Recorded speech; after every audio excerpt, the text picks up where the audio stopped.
Hey guys, Study IQ में आपका स्वागत है। जैसा कि हम सभी जानते हैं कि आपके हरियाणा और राजस्थान के एग्ज़ाम की डेट आ चुकी है, तो उसी के लिए हम लोगों ने एक सीरीज़ लॉन्च करी है जिसमें हम डेली आपके साथ 10 जजमेंट्स डिस्कस करेंगे। ठीक है, इससे आपका एक क्विक रिवीजन भी हो जाएगा और जो भी हम जजमेंट्स डिस्कस करने वाले हैं ये सारे के सारे आपके पहले एग्ज़ाम्स में आ चुके हैं। ठीक है, तो सबसे पहला हमारा जजमेंट जो आज हम डिस्कस करेंगे ये 2018 के पेपरों में से है। In which judgment Honorable Supreme Court has laid down that the police cannot refuse registration of an FIR on the ground of lack of jurisdiction. इसका आंसर है Rasiklal Dalpatram Thakkar versus state of Gujarat and others AIR 2010। ठीक है, इसमें आप रसिकाल दलपत्रम ठक्कर कोई सा भी word याद कर लीजिए, कीवर्ड सा याद करना होता है। आप रसिकाल्स केस लिख दो, दलपतराम्स केस लिख दो, कुछ भी आप लिख सकते हो। ठीक है, ये तीनों वर्ड देख के प्रीलिम्स में तो हो ही जाएगा। मेंस में लिखने टाइम आप लोग रसिकाल्स लिख सकते हो और ये दलपतराम्स केस लिख सकते हो कि भाई वहाँ पे हेल्ड हुआ था सुप्रीम कोर्ट ने कि भाई पुलिस जो है रजिस्ट्रेशन करने को मना नहीं कर सकती on the lack of jurisdiction. फिर नेक्स्ट हमारा केस आता है, ये आपका राजस्थान पॉइंट ऑफ व्यू से इंपॉर्टेंट है। In which judgment under the Negotiable Instruments Act 1881, the Honorable Supreme Court held that though compounding requires consent of both the parties, but even in absence of such consent, the court can, in the interest of justice, on being satisfied that the complainant has been duly compensated, in its discretion, close the proceedings and discharge the accused. ठीक है, negotiable instruments act का ये बहुत famous case आया था, MP के paper में भी एक बार ये आ चुका है। इसका आंसर है meters and instruments private limited versus Kanchan Mehta. अब जैसे आपको ना यहाँ पर जो लिखा होता है, मेन जो हेल्ड लिखा होता है ना, वही आपके एग्जाम में आता है और वही चीज़ें आपको मेंस के एग्जाम में भी लिखनी होती है। वहाँ पे कहानियाँ नहीं लिखनी होती, ना ही आपको फैक्ट्स की ज़रूरत होती है, सिर्फ हेल्ड ही लिखना होता है। तो ये चीज़ आपको याद करनी होगी। नेक्स्ट आपका केस आता है, in which of the following judgments the honourable Supreme Court has laid down that the competent magistrate can direct the police to conduct thorough and fair investigation into an FIR। ठीक है, FIR से related है, thorough and fair investigation की बात हो रही है। तो आपका जजमेंट है साकिरी Vasu versus state of Uttar Pradesh. ये आपकी जब आप CRPC की बेयर एक्ट भी खोलोगे तो उसमें भी कमेंट्स में जो नीचे लिखा होता है एक्सप्लेनेशन सी कमेंट्स वाली, उसमें आपके ये जजमेंट दिया हुआ है। तो वहाँ से भी जजमेंट्स उठा के आपके प्रीलिम्स में क्वेश्चन आ जाते हैं। हमें कभी कभी हम लोग ना अवॉइड करते हैं वो रीड करना, पर आपको वो रीड करना चाहिए, इंपॉर्टेंट जजमेंट्स वहाँ से देख लेना चाहिए।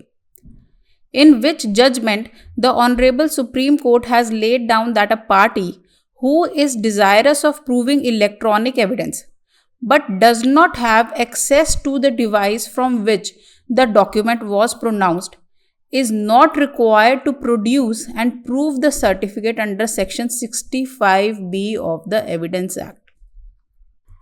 तो बेसिकली यहाँ पर क्या चाहता है एक पार्टी, इलेक्ट्रॉनिक एविडेंस को प्रूव करना चाहता है लेकिन उस डिवाइस को उसकी एक्सेस नहीं है। तो किन केसेस में उस सर्टिफिकेट को प्रूव करने की ज़रूरत नहीं होगी, कौन से सेक्शन के अंडर? 65B। ये हमारा जो हेल्ड हुआ था ये सारा आपका जिस्ट हो गया। तो वो किस केस में हुआ? Shafi Mohammad versus state of Himachal Pradesh. Right.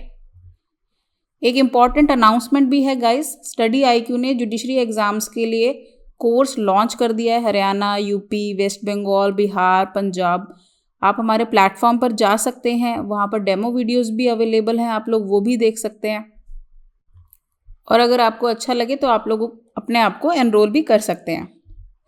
Next हमारा जजमेंट है, ये आप ना प्रीवियस ईयर एग्जाम्स की बुक्स आती हैं, काफ़ी मार्केट में है, काफ़ी फेमस एक सिंगल की बुक है, आप लोग वो ले सकते हैं और उसमें ये क्वेश्चंस आपके दिए हुए हैं। ठीक है, मतलब जैसे आप पूरा अगर पेपर देते हो ना एज अ मॉक, तो उसमें आप देख सकते हो यहाँ पे क्वेश्चंस दिए होंगे। मैंने डायरेक्ट आंसर लिखे जिसमें आपके ऑप्शंस, जो एग्जाम में आया था ना 4 ऑप्शंस होती हैं, उस तरह से था। मैंने आपको डायरेक्ट आंसर्स यहाँ पे लिख दिए हैं। In which judgment the Honorable Supreme Court has laid down that having taken cognizance of a case, the magistrate cannot direct the police to conduct further investigation। तो ये है MS Jayanti vitamin versus Chaitanya Kumar, in which judgment Honorable Supreme Court has held right to privacy to be fundamental right. Justice K.S. Puttaswamy and another versus Union of India. अब आप लोगों को मुझे comments में लिख के ये बताना है कि इस जजमेंट के चलते कौन सी जजमेंट को, अपनी पुरानी जजमेंट को सुप्रीम कोर्ट ने ओवर रूल किया था। ठीक है, बहुत ज़्यादा फेमस हुआ था ये कि ओवर रूल भी किया था उन्होंने एक पहले जो जजमेंट आई थी, वो आप लोगों को मुझे कमेंट्स में लिखनी है। नेक्स्ट है, in Shreya Singhal versus Union of India 2005 the Supreme Court struck down section 66A Information Technology Act 2000 in its entirety for violating article 19(1)A and not being saved by article 19(2). ठीक है, बेसिकली आपको क्या याद रखना है कि इस केस में आपका 66A ऑफ IT एक्ट को स्ट्रक डाउन कर दिया गया था। राइट टू एजुकेशन अगर आ जाता है, उन्नी कृष्णन का केस हो तो आंख बंद करके, right against self incrimination Nandini saptapadi case. ठीक है, ये सतपति केस, ये वाला जो है आपका कॉन्स्पिरेसी का केस था, राजीव गांधी की असैसिनेशन वाला। Solitary confinement Sunil Batra's case. ठीक है, ये आपकी एक क्विक रिवीजन हमने कराई है आज 10 की। आपको डेली इतना ही टाइम हमें रोज़ देना होगा जब तक आपके एग्ज़ाम होंगे। ऑलमोस्ट आपकी 300-400 जजमेंट्स जो हैं रिवाइज हो जाएंगी 5 मिनट के अंदर ही। ठीक है गाइज, अपनी तैयारी करते रहिए। जजमेंट्स भी बहुत ज़्यादा इंपॉर्टेंट है, आपको निगलेक्ट नहीं करना होता है। पुरानी भी, नई भी, लेटेस्ट भी, सारी जजमेंट्स में से कुछ भी आ सकता है। Okay guys, thank you so much, all the best for your exam.